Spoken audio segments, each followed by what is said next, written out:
Lagi kong naririnig mga daing ng kapitbahay.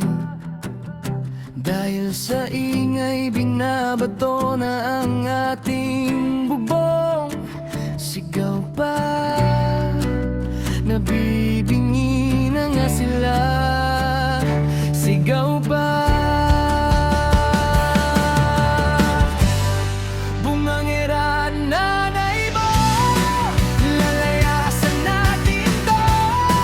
Simulan mo nang tumakbo. Kasi maya-maya tagon na ang nanay mo. Mga nanay mo, lalayasan natin to. Simulan mo nang tumakbo. Kasi maya-maya tagon na ang nanay mo.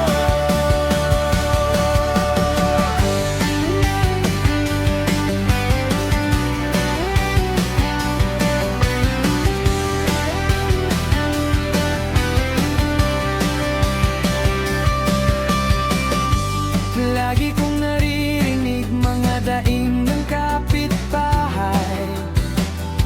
Dahil sa